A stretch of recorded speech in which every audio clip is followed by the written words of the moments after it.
Dia ini iri yo ngelihat teman-temannya yang udah punya pacar, sedangkan Jiwoo ini sampai sekarang masih aja jomblo. Dan tiap kali dia deketin cowok, mereka nggak ada yang mau pacaran dengan Jiwoo. Nah, dia ini ceritanya naksir ke cowok yang bernama Park Sung Joon.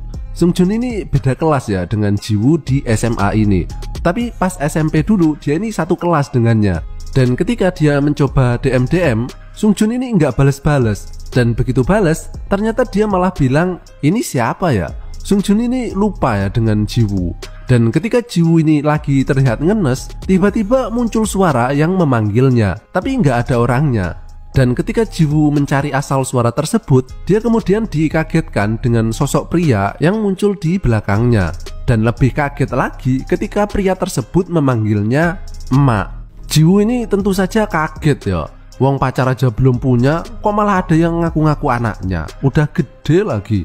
Nah, cowok ini bernama Park Woo Jin. Dan dia memberitahukan bahwa dirinya adalah anak Jiwoo, tapi dari masa depan. Jiwoo tentu saja nggak percaya yo. Ya iyalah, gila apa?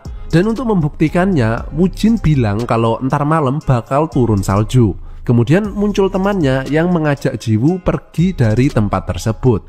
Dan ternyata benar saja, malam itu beneran muncul salju. Teringat dengan perkataan Woo Jin, Jiwoo kemudian datang lagi untuk mencari keberadaan Woo Jin dan bertanya apakah dia ini beneran datang dari masa depan. Woo Jin kemudian menunjukkan atraksi sulap menggunakan alat Doraemon. Dia kemudian memencet jam yang ada di pergelangan tangannya dan kemudian "Loh, kok hilang?" Jiwoo kemudian bertanya kalau Woo Jin ini adalah beneran anaknya, terus emang dia nikah sama siapa? Woo Jin mengatakan kalau Jiwoo bakal menikah dengan Sung Joon, cowok yang ditaksirnya itu tadi. Kemudian Woo Jin mengatakan bakal membantunya untuk bisa berhasil mendekati Sung Joon kalau dia mau mengikuti instruksinya. Jiwoo ini masih pesimis yo dengan perkataan Woo Jin, tapi kan nggak ada ruginya yo dicoba. Kemudian besoknya Jiwoo mengikuti instruksi Woo Jin untuk berdiri di tempat tertentu sambil minum Kiranti Galian Singcrot. Dan pas banget, minumannya tadi kena jendul bola milik Sung Joon. Sung Joon kemudian meminta maaf dan dari sini Sung Joon kemudian ada sedikit komunikasi dengan Jiwoo. Tentunya Jiwoo ini seneng banget yo karena akhirnya dia bisa PDKT dengan cowok idamannya ini.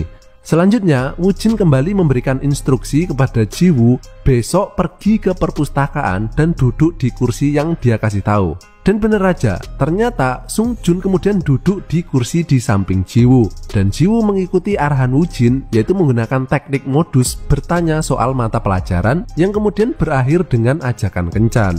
Dan mereka memang berhasil kencan ya, tapi Jiwoo ini masih jaim, tidak menunjukkan tentang hal-hal yang disukainya karena takut Sung Joon bakalan nggak suka.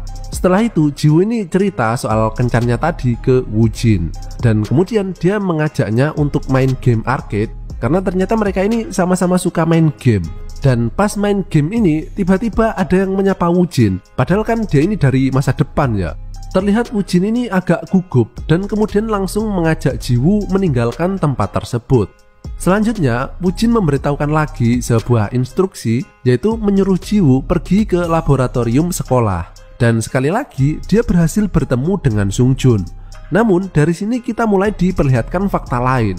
Terlihat sosok Woo Jin yang memakai seragam sekolah SMA lain dan sedang membeli sebuah boneka di toko. Nah, ternyata Woo Jin tadi berbohong. Dia memang berasal dari masa depan, tapi dia bukanlah anak Jiwoo, melainkan suami Jiwoo. Dan Woo Jin kembali ke masa lalu untuk membuat Jiwoo ini tidak bertemu dengan Woo Jin yang masih SMA tadi. Karena seharusnya pada tanggal tersebut dan jam tersebut, ceritanya itu Jiwoo dan temannya masuk ke toko tadi dan kemudian bertemu dengan Woo Jin untuk pertama kalinya. Dan kemudian mereka jatuh cinta dan menikah. Jadi Woo Jin ini berusaha merubah sejarah agar mereka tidak menikah. Lah, emangnya kenapa tuh? Woo Jin ini berusaha merubah sejarah tersebut karena Woo Jin terlalu sayang dengan Jiwoo. Nah, bingung toh? Jadi gini, Woo Jin ini yang dari masa depan, dia ini sebenarnya sedang sakit parah. Dan Jiwoo yang menjadi istrinya itu di masa depan kemudian merasa menyesal telah menikah dengan Woo Jin karena hidupnya harus mengurusi orang yang sakit. Nah, jadi karena saking sayangnya Woo Jin dengan Jiwoo ini, Kemudian dia berniat untuk merubah sejarah pertemuan mereka agar tidak pernah terjadi, sehingga Jiwoo tidak perlu merasakan penyesalan tadi. Dan akhirnya yang seharusnya Jiwoo bareng temannya ke toko ini, sekarang cuma temannya aja yang datang ke toko ini, karena Jiwoo sedang berada di laboratorium bareng Sungjun. Keesokan harinya, Jiwoo dan Sungjun tengah kencan ke tempat game arcade. Tapi terlihat Sungjun ini nggak terlalu suka dengan hal-hal seperti ini. Kemudian tidak sengaja, Jiwoo melihat sosok cowok SMA yang mukanya mirip dengan Woojin yang ngaku anaknya tadi.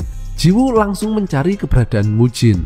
Karena setelah kejadian tadi, Jiwoo nggak percaya kalau Woojin adalah anaknya. Namun terlihat Woojin kini sudah hampir kehabisan waktu di masa ini. Jiwoo kemudian memintanya untuk ngaku siapa dia sebenarnya, atau kalau enggak dia akan mencari cowok SMA yang mirip dengannya tadi.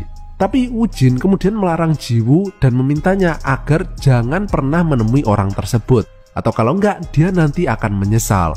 Kemudian karena waktunya sudah habis, mereka pun berpisah dan Woojin ini kembali lagi ke masa depan.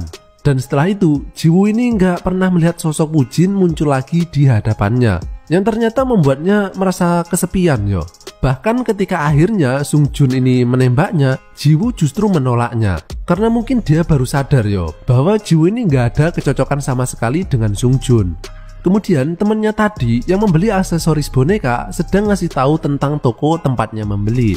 Dan gak sengaja dia melihat foto sosok cowok SMA yang mirip dengan Woojin tadi. Dia pun memintanya untuk memberitahu lokasi toko tersebut dan segera pergi menuju toko yang dimaksud. Di sana ia kemudian melihat cowok tadi dan Jiwoo memberanikan diri untuk menyapa cowok tersebut. Dan film pun berakhir.